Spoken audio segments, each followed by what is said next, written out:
Hi, I'm Serena. Before I continue, please like and subscribe. Let me tell you about how my mom and my boyfriend's mom tried to destroy our relationship just because they didn't agree with our future plans. Crazy, right? But I'm getting ahead of myself. I met James during our sophomore year at NYU. He literally ran into me at the campus coffee shop while rushing to his economics class. My laptop went flying, his papers scattered everywhere, and somehow in that chaos, we ended up laughing and exchanging numbers.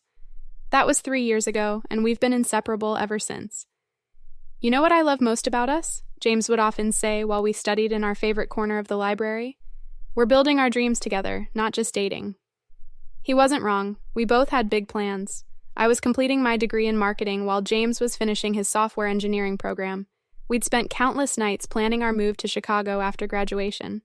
I had an offer from a top advertising agency, and James was in final talks with a tech startup. Everything was falling into place. Our families seemed perfect together, too.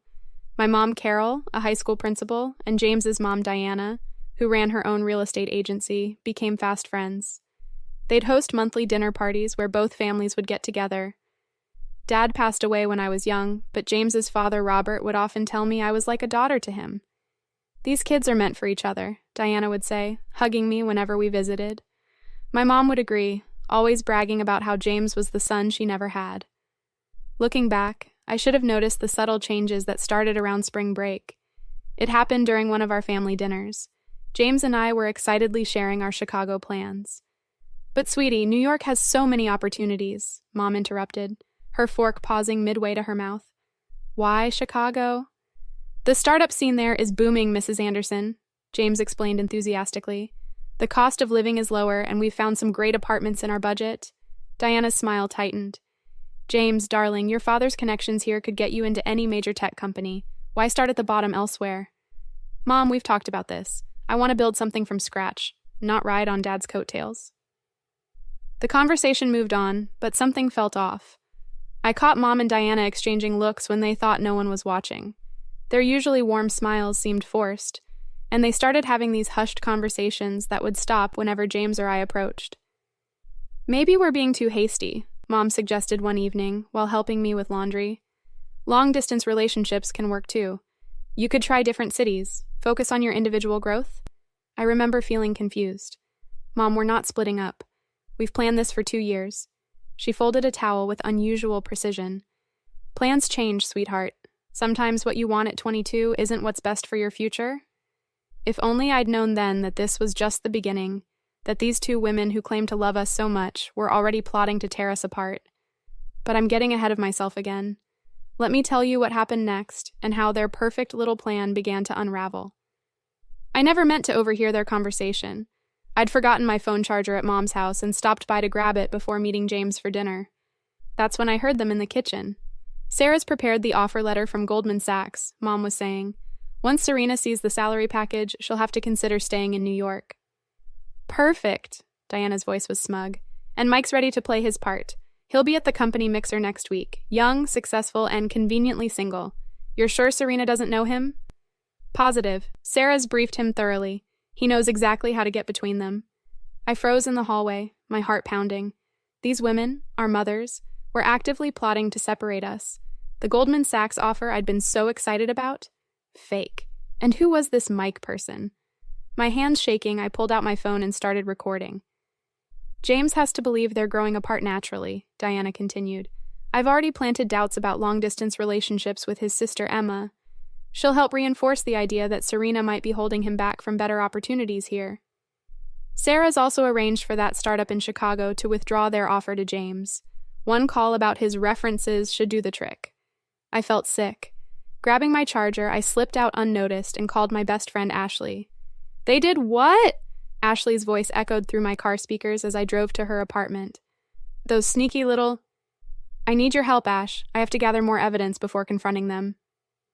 Ashley, who worked in cybersecurity, was already formulating a plan. Forward me that Goldman Sachs offer when it comes.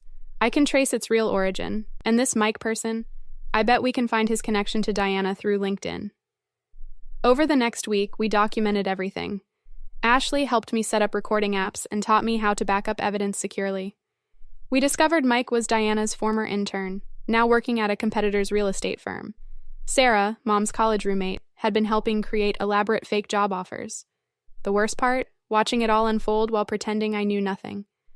Mom kept accidentally mentioning amazing job opportunities in New York.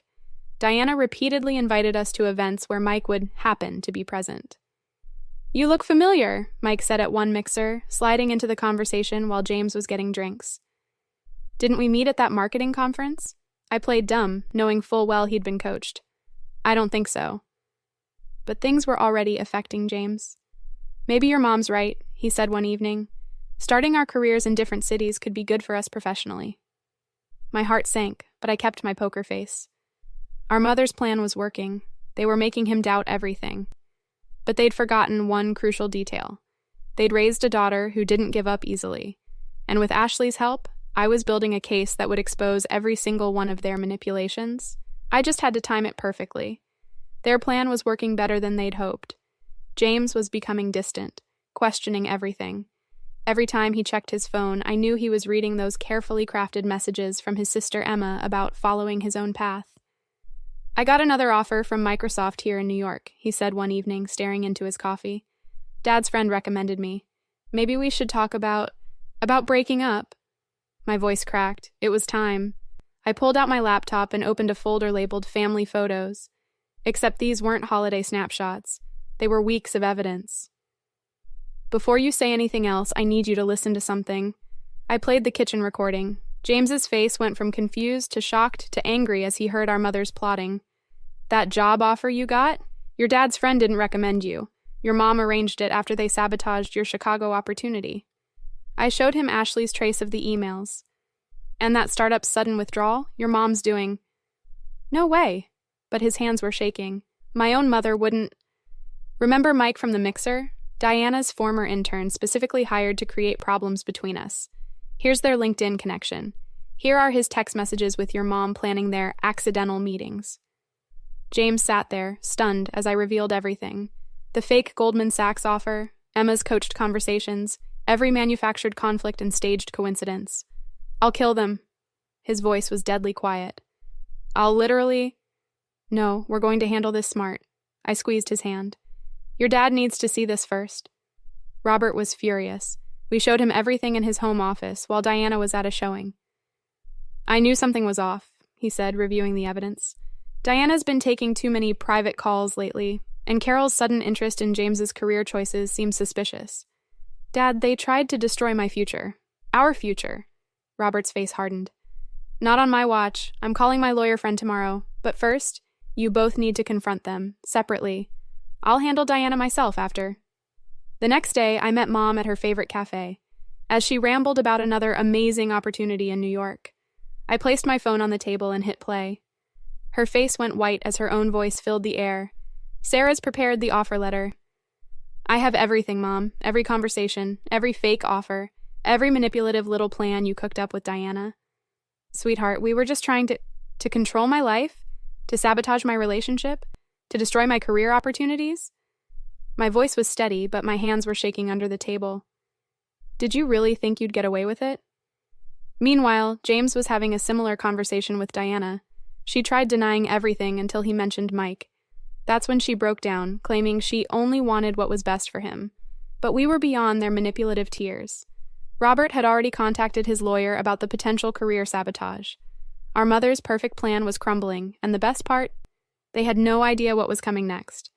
The family dinner planned for tomorrow would be their final act of manipulation, just not in the way they expected. The annual Anderson-Wilson family gathering seemed like the perfect stage for our mother's final performance. Little did they know, we'd flipped the script. Everyone was there: Emma, Mike, invited by Diana, of course, Sarah, extended family, even Mom's gossipy church friends. Our mothers looked so proud, probably thinking their plan was working perfectly. "Actually, we have an announcement," I said after dinner, standing up with James. "We'd like to share some interesting recordings." The color drained from both their faces as their own voices filled the room. Every scheme, every manipulative conversation, every fake job offer, played for everyone to hear. Ashley had compiled a greatest hits collection, you could say. Emma gasped when she heard how Diana had manipulated her. Sarah nearly choked on her wine when her role in the fake offers came up. Mike just stared at his plate, his career in real estate effectively over. How dare you record private conversations? Mom stood up, trying to save face. How dare you try to destroy your children's futures? Robert's voice boomed across the table. Diana, you manipulated our daughter Emma, potentially damaged our son's career, and involved your firm in fraudulent activities. Carol, you abused your professional connections and tried to sabotage your own daughter's happiness. The fallout was nuclear. Sarah resigned from her HR position before she could be fired. Mike's real estate license came under review, but the professional consequences weren't even the worst part for them. I'm selling the house, Robert announced to Diana that night. And yes, I've already called my lawyer. Our mother's social circle imploded.